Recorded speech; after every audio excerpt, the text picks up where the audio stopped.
Que ainda é boa tarde, mas eu prometi que eu ia falar sobre Reaganomics. Eu sei que é noite de carnaval, muita gente vai sair, se divertir, have fun, se divirtam. Mas eu queria comentar sobre Reaganomics, que muita gente tenta vender essa ideia de trickle down, que sinceramente não tem nem tradução. É uma baba. É como se fosse uma baba que, né? É um nojo.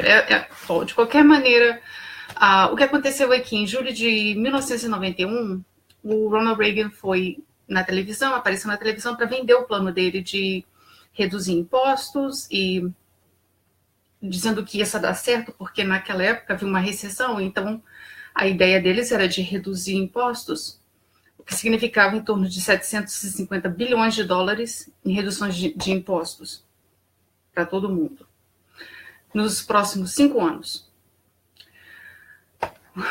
Nesse caso, ele conhecido como Reaganomics, a ideia era de reduzir impostos, acabar com, tirar o caminho, praticamente acabar com regulamentos governamentais e cortar as despesas do governo, tá, federal. Então, nesse caso, quando isso aconteceu, Ronald Reagan reduziu os impostos dos ricos em torno de 70%. Os ricos pagavam 70% de impostos e abaixou para 25%, tá? E a explicação é que, nesse caso, os impostos, quanto mais dinheiro os ricos têm, mais eles vão querer investir, mais isso vai gerar emprego e vai ser bom que, no caso, o salário das pessoas iriam aumentar. Trickle down. Quanto mais gente dá para os ricos, melhor é para os pobres, as pessoas que trabalham, né? Desculpa que eu tive que escrever tudo. Onde é que eu tô? Só que isso não aconteceu. Todo mundo estava contando que os ricos iam pegar esse dinheiro, eles iam investir na economia, e não foi isso que eles fizeram. Em parte, o dinheiro que eles tinham, eles colocaram no estoque deles para aumentar o valor do estoque deles, para eles fazerem mais dinheiro e cortando funcionários, né, nas próprias companhias. E hoje em dia até muita gente, foi ontem até eu escutei que as companhias estão preocupadas com o fato de que em janeiro houve um aumento salarial. E eles ficaram preocupados com isso, achando que a inflação pode aumentar. Quer dizer, eles estão preocupados com isso, é por isso que o mercado está... que eu acho que é baloney. Então, deixa eu ver o que mais... era praticamente aquele negócio, né? A ideia de que quanto mais a gente dá para os ricos, mais eles vão investir. Sendo que na época, entre 1980 e 1990, uma pessoa que fazia 110 mil dólares por ano teve um aumento de 80% no salário deles. Enquanto que uma pessoa que faz em torno de 21 mil dólares por ano não tiveram nada, foi um aumento de praticamente 3%, nada mais. O crescimento salarial de uma família do 1% subiu 73,9%, enquanto os pobres e as pessoas que trabalham, praticamente os pobres, viram uma redução de menos 4,4%. E a dívida dos Estados Unidos foi de 994,8 milhões de dólares para 2,6 bilhões de dólares em 10 anos. Ele aumentou a dívida, o Ronald Reagan aumentou a dívida por 186%, tá? E nessa época, o salário que a pessoa geralmente aqui o pessoal geralmente é pago por hora. E o salário diminuiu 4,5%. E mais de 5 milhões de pessoas perderam emprego, tá? Reaganomics. Quer dizer, eu fiz isso porque eu disse que ia falar sobre como que funciona a economia, porque muita gente gosta de falar sobre Reagan e tudo, eles colocaram o nome de Ronald Reagan em tudo, em correios, em ruas, eles querem colocar um planeta com o nome de Ronald Reagan, porque a ideia é que essa ideia veio de um cara que se chama Grover Norquist, e ele queria dar a impressão que Ronald Reagan foi um presidente excelente. Bom, ele foi ótimo para quem faz, como eu disse, naquela época estava fazendo mais de $110 mil por ano. Que lógico, eles se deram muito bem.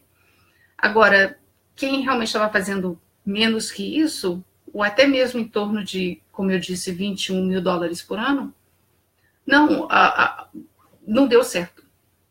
Não há evidência, tanto que no Congresso, depois de, acho que foi em 1989, se não me engano, ou 1990, o Congresso, fizeram uma avaliação sobre Reaganomics, ou trickle down, para saber se iria dar certo, e não há evidência de que isso deu certo, tá?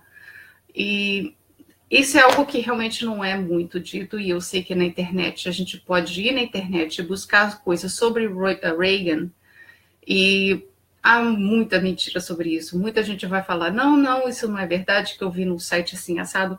Não, é tudo manipulado, tudo manipulado, é financiado.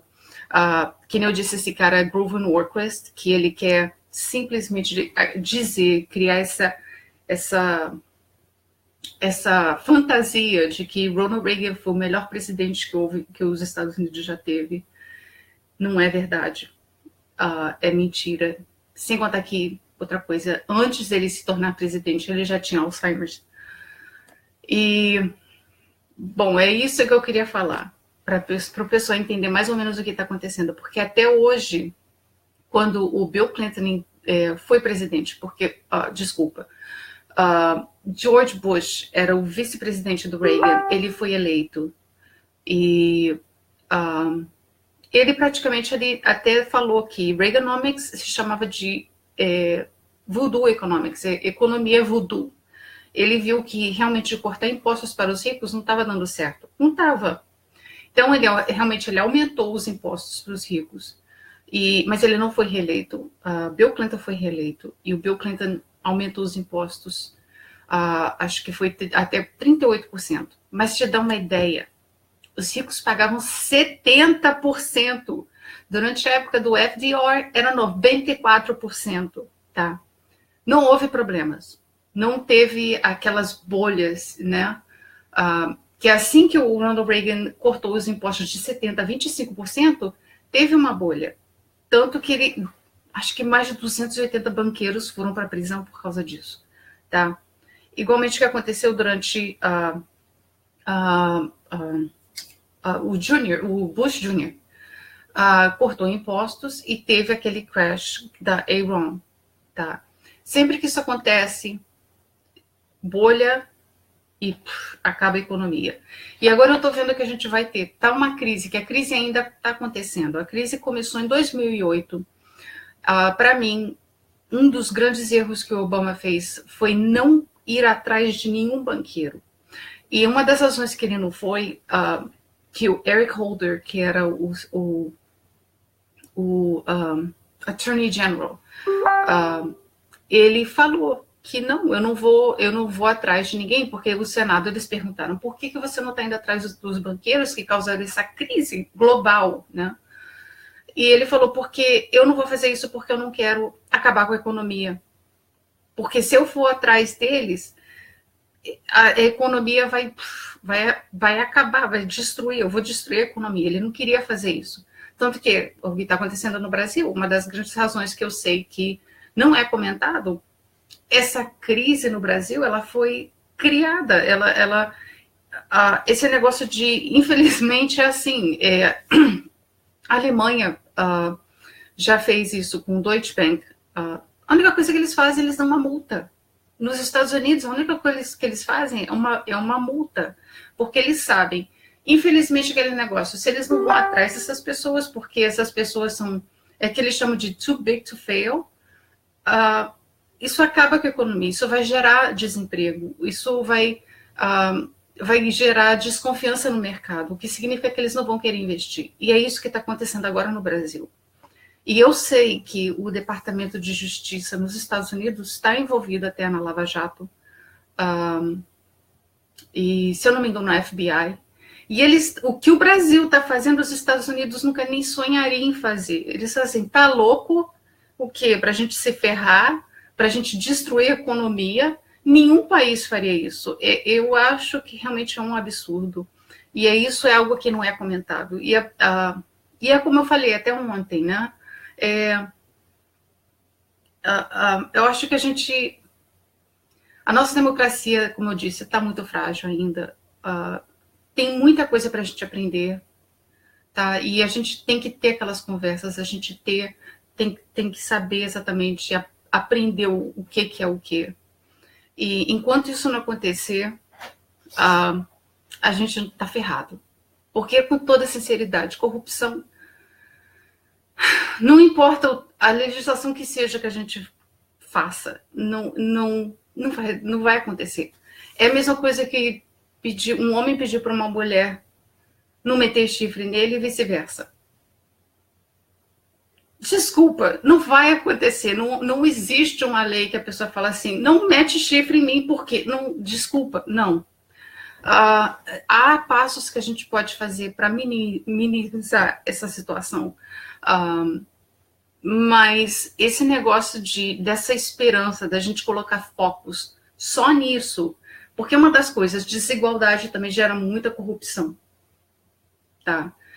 Eu sei que muita gente é contra o que os juízes recebem.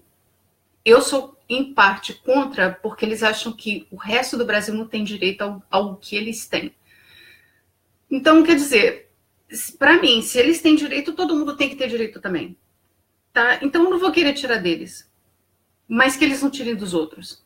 Tá? Se eles têm todos esses direitos, todo mundo também tem que ter. Tá? Porque, infelizmente, aquele negócio, se a gente fica cortando, a gente está dando aquele braço para a corrupção piorar ainda mais. Tá? Infelizmente é assim. É como eu disse, é dinheiro na política, né?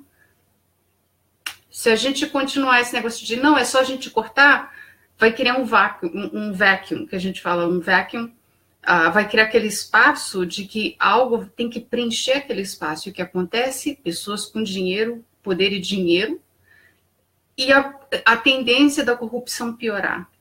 Privatização, mesma coisa. A tendência são das coisas da corrupção piorar. Não vai melhorar nada. Então, é aquele negócio.